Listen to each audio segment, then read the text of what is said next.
Task 1 को ignore करने के कारण ही 5.5 बैंड रहते हैं। एक ही लाइन को 3 तरीके से लिख दिया। ये आने वाले 7 दिन आपको 7 बैंड लेने में प्रॉपर पूरी हेल्प करेंगे, क्योंकि इन 7 दिनों में मैं लेकर आ रहा हूँ टास्क 1 के ऑल 7 टाइप की सीरीज। सो आज है जिसका डे नंबर 1, जिसमें मैंने पाई चार्ट को अच्छे से डिफाइन किया है।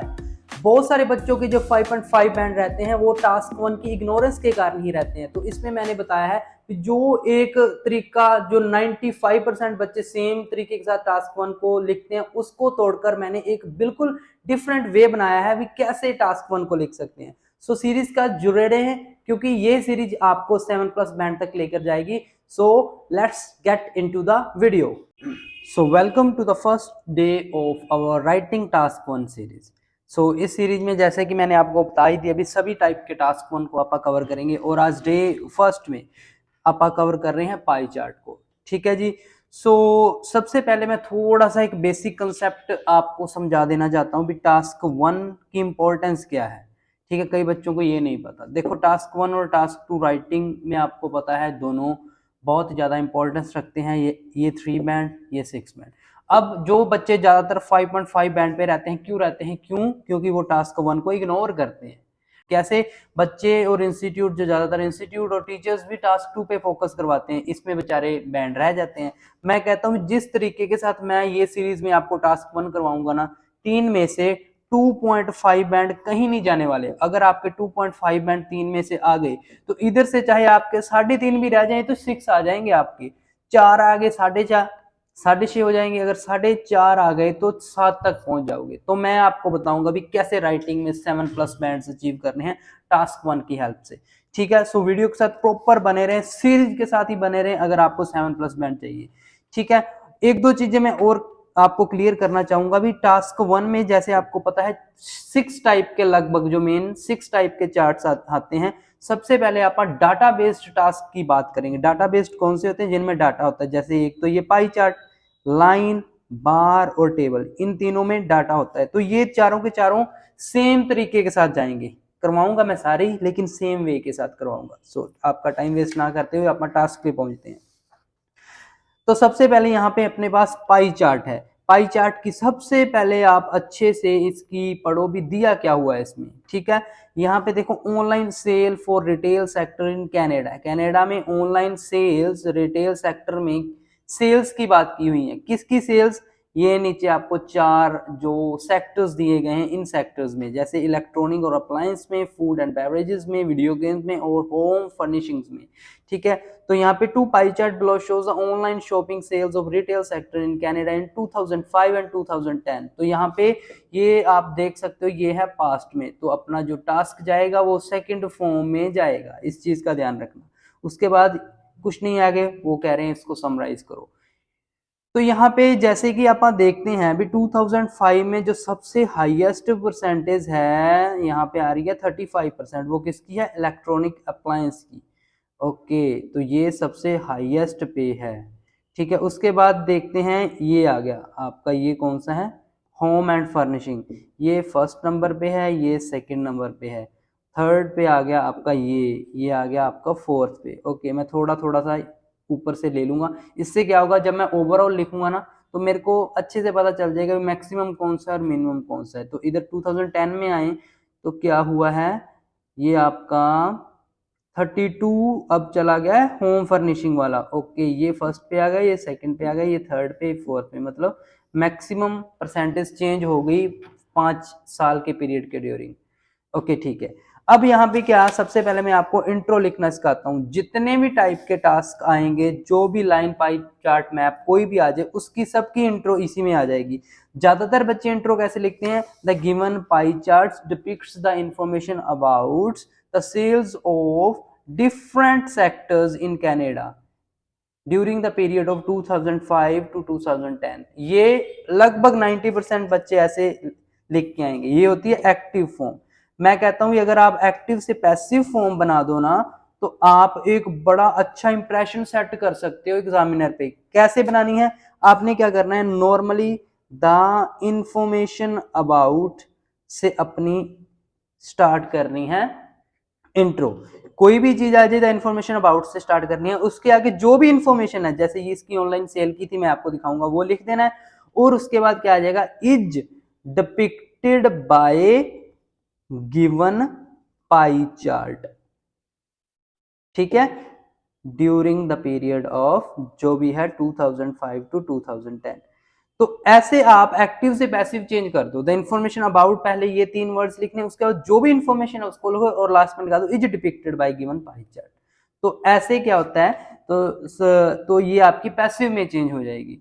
तो ऐसे लिखोगे तो बहुत अच्छा इंप्रेशन जाएगा। अब यहाँ पे देखो मैंने कैसे लिखी हुई है, देखो द इन्फॉर्मेशन अबाउट मैंने पहले लगाया, आपके सामने है, ठीक है। और क्या थी information, the online sales for numerous retail sector between 2005 and 2010 in Canada is depicted by pie charts, ठीक है।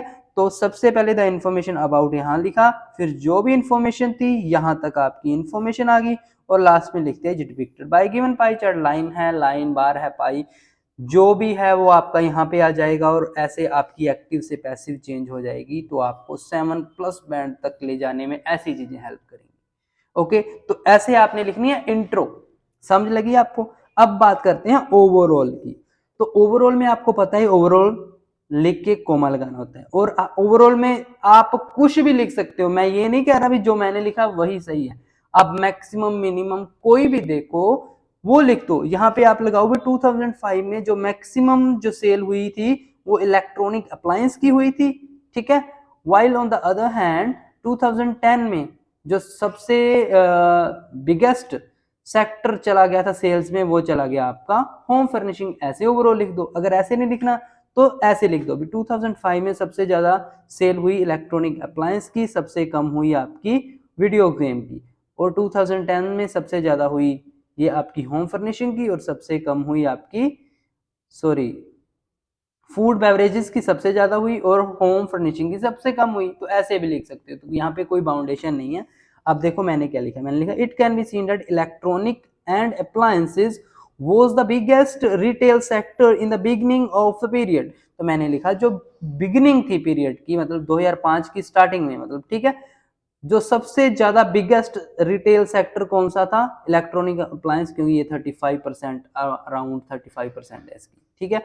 अब हाउएवर कहाँ पे लगता है, हाउएवर वहां पे लगता है जब कोई चीज बदल चुकी हो, ठीक है, मतलब पहले कुछ था उसके बाद कुछ हो गया, इसलिए मैंने यहाँ पे हाउएवर लगाया।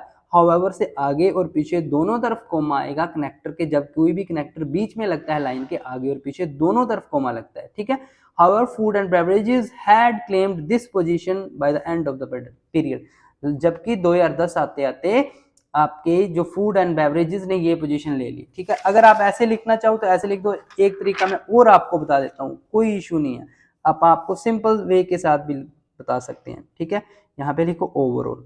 अब सबसे ज्यादा किसकी थी 2005 में, इसकी। The maximum dominance was taken by, सबसे ज्यादा डोमिनेंस किसने ली, was taken by electronics and appliances in the form of sales, कब, in 2005, ठीक है। उसके बाद however in 2010 food and beverages जो भी आपका है ना, हैड ऑक्यूपाइड दिस पोजीशन। तो इस पोजीशन को, जो मैक्सिमम डोमिनेंस वाली पोजीशन को किसने ऑक्यूपाइड कर लिया, आपके फूड एंड बेवरेजेस में। तो आप ऐसे भी लिख सकते हो, तो कोई इशू नहीं है, जैसे मर्जी लिखो, सिंपल लिखना है सिंपल लिखो, ये चीजें ऐसे लिखोगे तो अच्छे बैंड मिलेंगे। अब बात करते हैं आपकी BP1 की। अब BP1 में आप क्या कर सकते हो, तो आप लिखने को तो 2005 का एक BP में लिख दो, 2010 का एक में लिख दो, कोई इशू नहीं है। लिखने को आप दोनों को कंपेयर करते हुए भी जाओ तो भी कोई इशू नहीं। जैसे फॉर एग्जांपल इलेक्ट्रॉनिक अप्लायंस और फूड बेवरेजेस का एक में लिख दिया, इन दोनों का दूसरे में लिख दिया, और कंपेयर करते हुए जाओ, कोई इशू नहीं। यहाँ पे कोई बाउंडेशन नहीं है, कोई रूल नहीं है, ऐसे लिखो वैसे लिखो, जैसे आपको अच्छा लगता है, जैसे आपको इजी टू अंडरस्टैंड है, जो आपको इजी टू राइट है, जो चीज आपको इजी टू राइट है वो लिखो, क्योंकि वही चीज इजी टू अंडरस्टैंड है। तो यही मैंने हमेशा कहता हूँ गोल्डन रूल है राइटिंग का और स्पीकिंग का, इजी टू अंडरस्टैंड। जो एग्जामिनर के लिए इजी टू अंडरस्टैंड है उसी के बैंड है, और वही चीज आपके लिए इजी टू राइट है। तो मैंने कैसे लिखा है, N analysis of data shows that in 2005 की बात कर रहा हूं अब मैं, पहले मतलब इनका अलग और इसका अलग लिखा। 2005 the online sales for home furnishing sector was a quarter. देखो 25% क्या होता है, क्वार्टर। तो ऐसी चीजें आपने यूज करनी है। तो होम फर्निशिंग की जो सेक्टर की सेल्स थी वो एक क्वार्टर थी, यहाँ पे वॉज लगा है क्योंकि 2005 पास्ट है। while the video game accounted for a it mere 18% during the same period। और इसी पीरियड के दौरान जो 18% किसको नोट किया गया, ये आपका है गेमिंग सेक्टर को।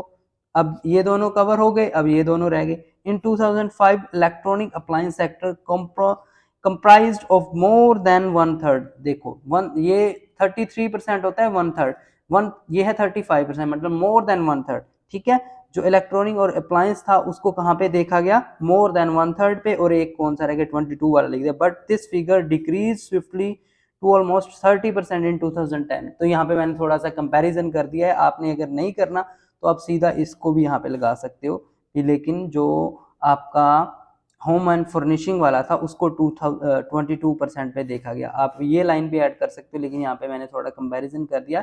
फिर 2010 में ये 35 से 30 पे आ गया, तो यहाँ पे कंपेयर भी कर दिया और मैंने ऐसे भी लिख दिया। तो इसमें कोई इशू नहीं है, आपको जैसा आसान लिखे आप लगो।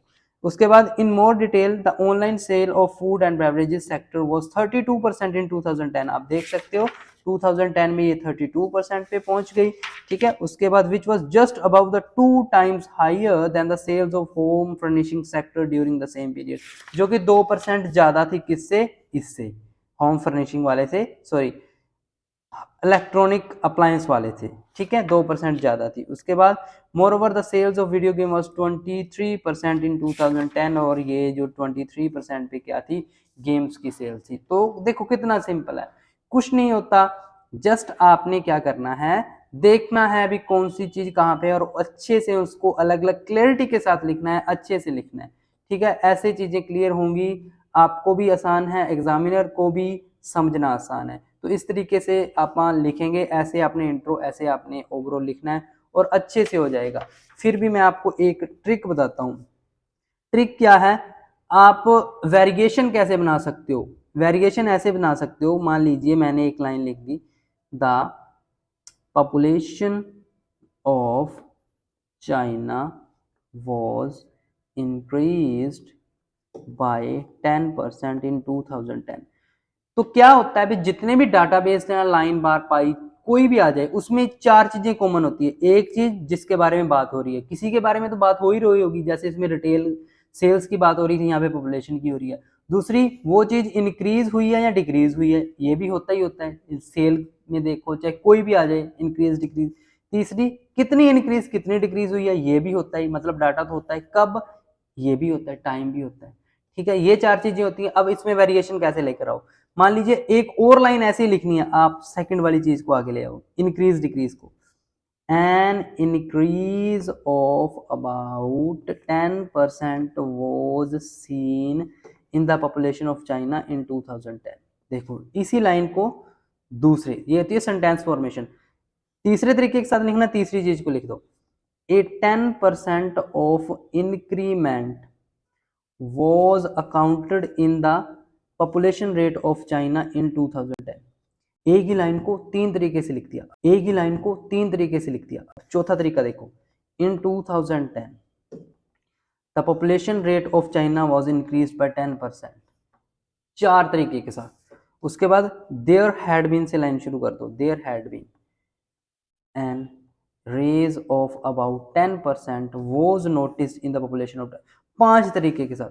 तो एक ही लाइन को पांच पांच वे के साथ आप ऐसे लिख सकते हो, जस्ट आपको बेसिक कंसेप्ट क्लियर होना चाहिए। तो एक ही लाइन को ऐसे ही आप इसमें भी यूज कर सकते हो, ऐसे ही आप हर एक डाटाबेस में यूज कर सकते हो। आपको सेंटेंस फॉर्मेशन भी मैंने बता दी।